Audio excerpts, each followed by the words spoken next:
Welcome to the buy list. This is episode 40. Not financial advice. This is cardboard.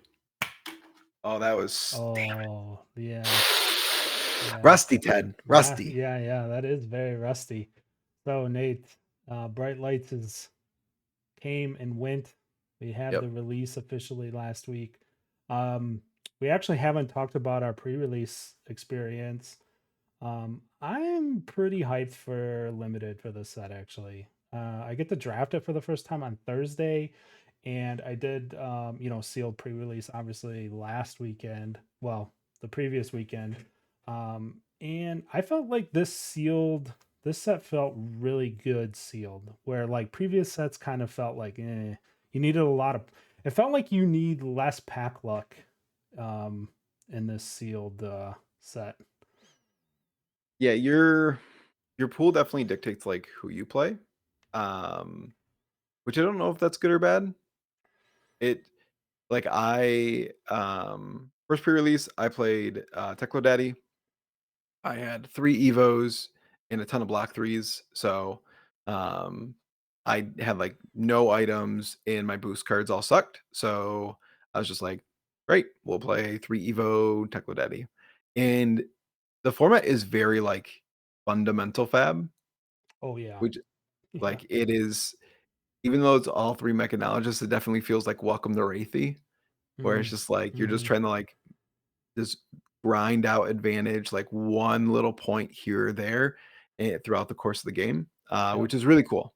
Um, and I think like I think the better player will typically shine through Mm-hmm. because of that, even if your pool's like maybe a little bit worse. Um, so I'm excited to really I'm really excited to draft. Yeah. I've I've been playing a little bit more CC with some of these heroes, and I will say like Dash, Max, super fun. How good they will be in constructed, no clue, but they are very fun to play. Mm-hmm. Um, Dash IO is probably the most fun I've had playing Flesh and Blood in a very long time. So, um, gosh, looking at the top card of your deck is a hell of a drug. So, it's really cool. I'm very excited to draft. I might be a chronic Dash IO forcer. So, Yeah. I did play Dash in my second pre-release, and I was just like, "Whoop." Yeah.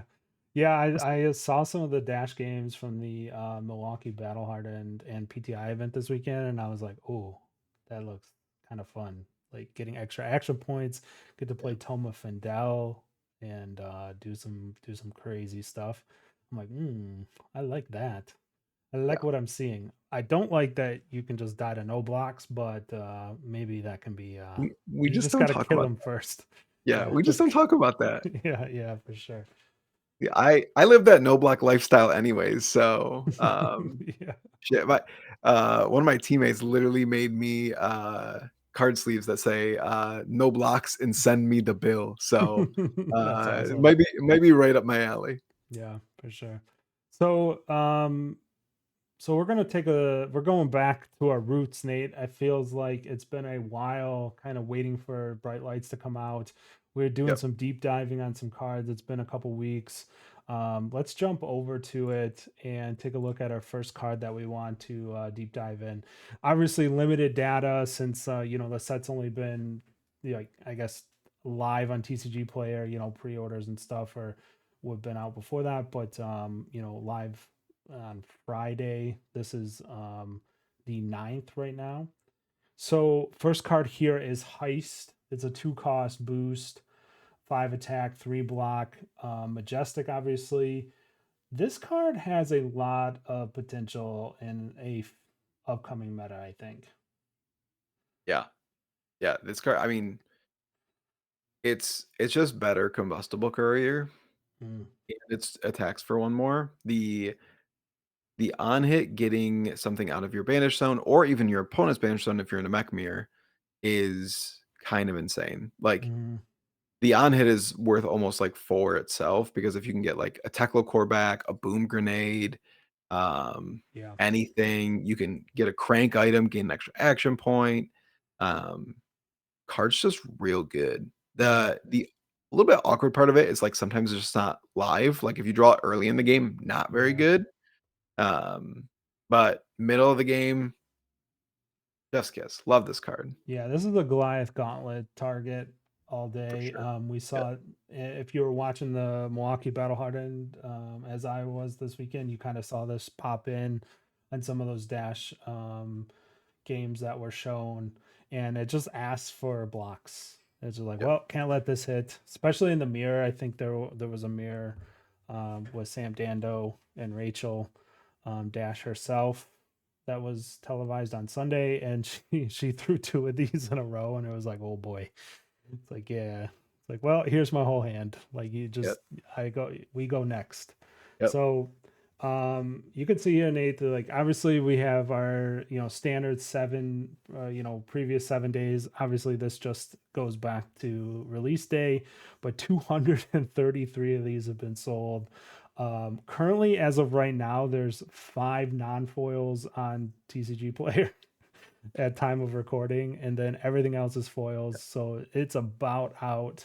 Um, and TCG Player low is $10. This has been, as you can see by the graph, been pushing up a little bit, especially since we saw it live on TV this weekend.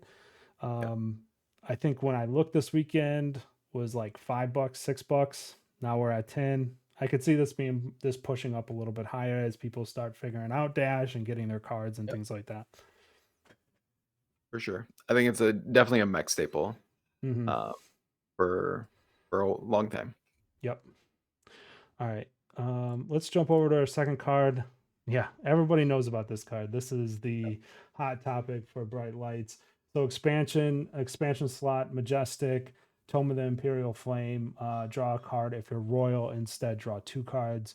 You may pitch red two cards. If you don't, banish your hand. Obviously, you're always pitching the two cards, the two red cards. This I'm not a Dromai player, but this was shown up a bit in the games on stream this weekend, and it just allows. It seems like it really turns on the ability for the more red line version of Dromai to play out some bigger dragons. Allows or just play out a bunch of dragons all in the same turn, which is like chef's kiss, right? You put out a bunch of permanents and you're like, yeah, you choose which one to block.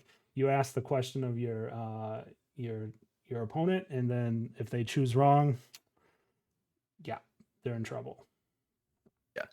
Card is insane. It's basically a red pitch that functions as a blue and creates two ash, um, which is exactly what Dromai wants and needed. Hmm. Um, she's ever more consistent and actually might be a functional hero now in Flesh and Blood, as much as that pains me to say. Yeah. Yeah, it's amazing. This is a example of an expansion slot.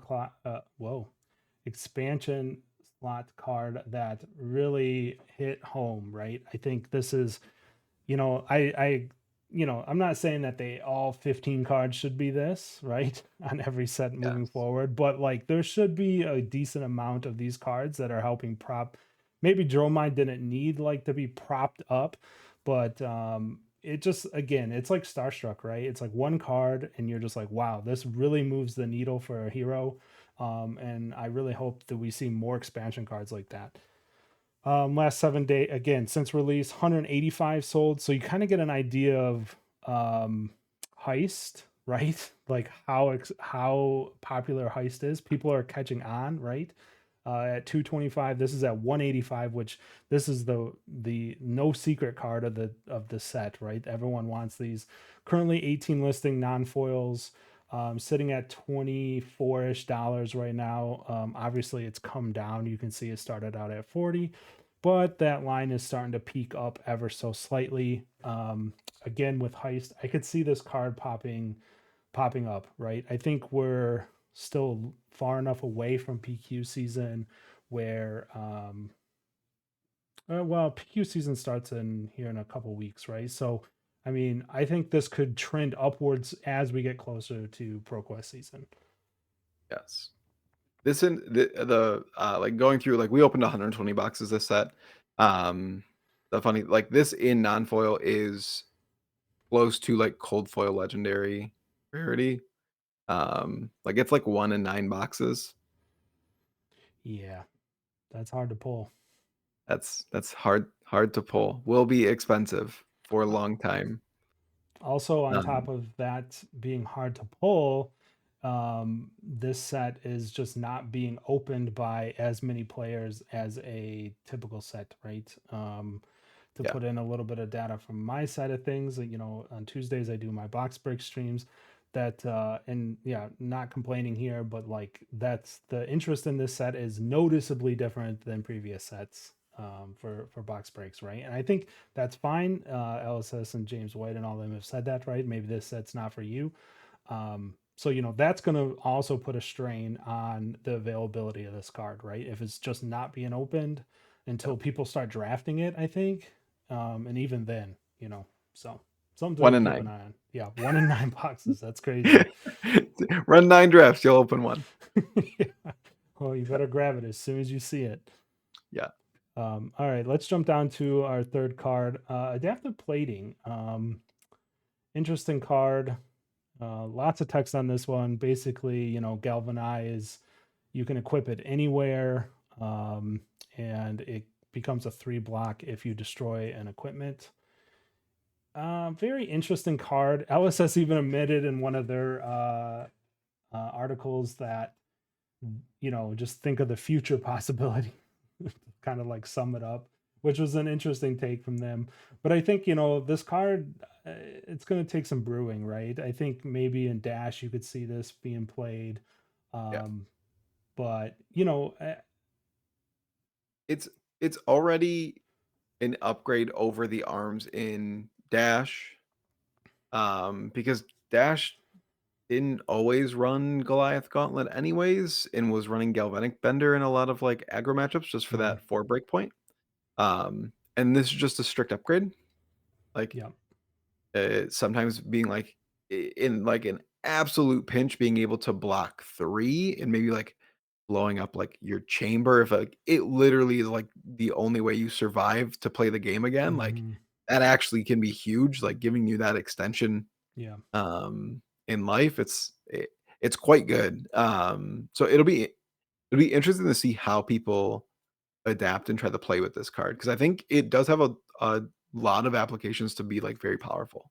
Yeah, especially with the rate of mechanologist cards, right? Like if you're talking like, 0 to 60, if you don't have to block with that card and you can block with this and blow up, like you said, one of your items, your induction chamber or something, at the end of the game, that can be huge. All of a sudden, that's a 0 for 4 go again in your hand, or maybe a 5 attack, right? It's like it can definitely change the game if you don't have to pull a card out of your hand, right?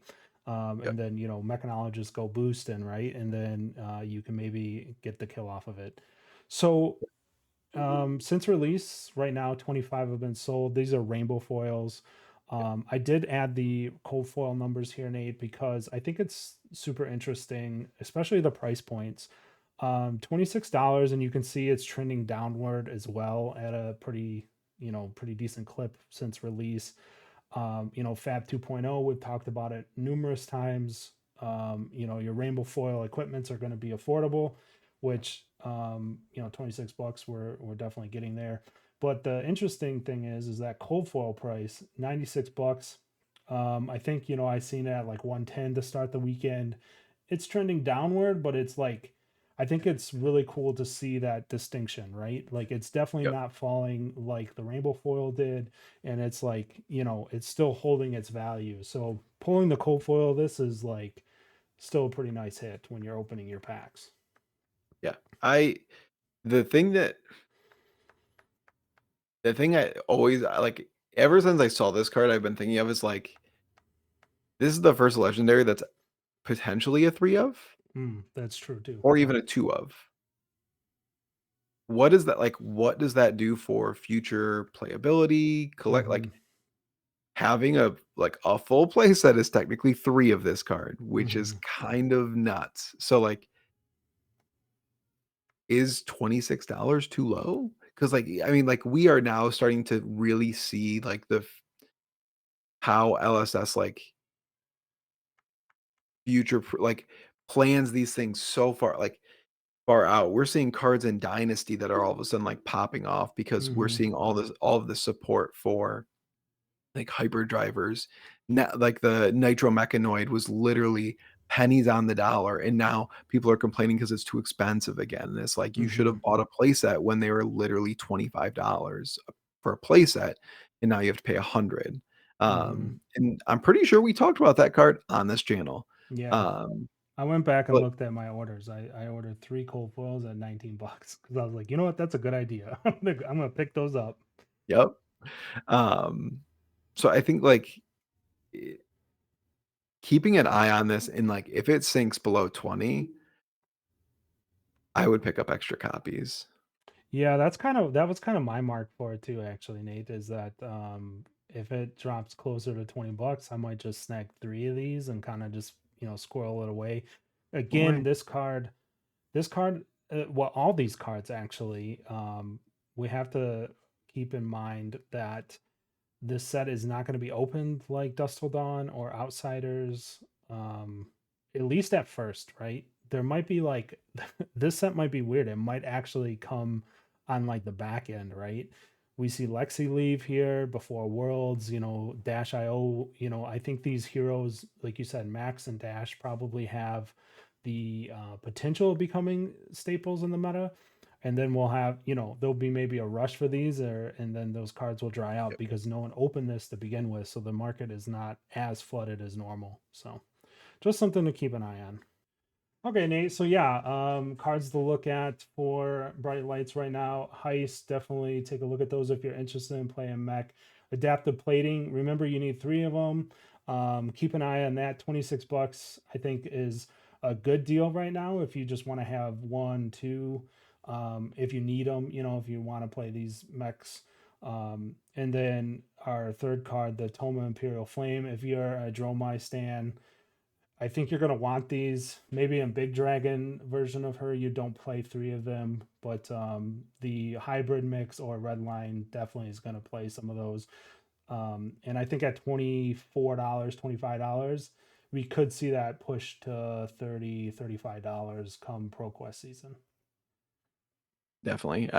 Yeah, inventory is thin on that, and it will continue to thin out, I think. I think there's not a lot of stores opening this product. I think a lot of people, I mean, our box break, to be completely honest, did not go well. Like, um, prices were not great on release. They Hmm. were quite poor, actually. Um, so, like, we're probably gonna break even this set, which is fine. Not great for the amount of work that we put into it, but, Hmm. um, I will say, like, the I did not enjoy opening this set, which is weird. I really enjoyed opening the last 2. The Yeah. I love this set. I love the themes. I hate Japanese packs. Oh, dude, my thumbs hurts. Dude, Finger I opened 8 boxes on my launch stream, and my thumb was killing me. I was like, dude, yes. this hurts. Like, Yeah, the ripping the plastic packs actually made my thumb hurt. I was just like, I want paper packs back, please. yeah. I have, like, paper, like, I don't even know if they're paper cuts, but, like, I have, like, cuts on my fingers from opening plastic packs, and there's a huge issue with the collation. Like, Yeah, there's they're mappable, so you can see, like, bottom left pack, every single box has a rainbow foil majestic in it. yeah. Not good. Yeah, I have The to in fact my box breaks, I have in my box battles, I've now just kind of told people, "Well, okay, we'll take that pack out and it becomes the prize pack." And we always know that the Rainbow Foil Majestic is part of the prize packs in a battle because it's like, or I have to like hurry up and shuffle them up, you know what I mean? So it Yep, is kind of unfortunate that that happened. I don't understand as like I work in manufacturing, automotive engineer. I don't know how that happens. Like obviously these two industries don't align, but like I know mass production and I'm like, how'd they screw that up? Like I don't understand. Like I would love to see the inside of a Cartamundi factory. But that would be yeah, so that is unfortunate. To flip it around and do a little bit of positive, the Japanese cards are like primo, dude. The edges are super crisp. The paper stock, like I just opened a bunch of Crew Unlimited, which is Japanese print as well, and ugh, dude, it looked like they were cut with a butter knife. And these are like Yeah. Evo Bright Lights is like crispy cut, man. Like they'll definitely, I think these cards will definitely grade well if you're Yes. looking to grade. They're crispy. Yeah, we opened a cold foil master cog that looked well centered, cut was Mm-hmm. great, corners were amazing. Mm-hmm. The side, like I will say, like the print quality is higher, but like man, my fingers hurt, Yeah, and like the collation we is. we literally are missing like rainbow foil majestics and rainbow foil commons. We are literally missing rainbow foil commons after 120 boxes. That's so Um, weird. and like that, I don't know. It because of like the clumping, it just wasn't as fun because of the like you just kind of always knew what you were gonna open. It was Yeah, kind of unfortunate. yeah. But okay, Nate, I think that's going to do it. Again, keep an eye out on those Majestics. We'll be back next week with some more complete pull data and taking a look at where Bright Light sits at that time. All right, Nate, I think that's going to do it. Thank you, everybody. Please like and subscribe. I appreciate it. Helps the al grow, get us those subs and eyeballs. Yep. But yeah, that's going to do it. We'll talk to you next week. Peace. Night night, Brian. Peace.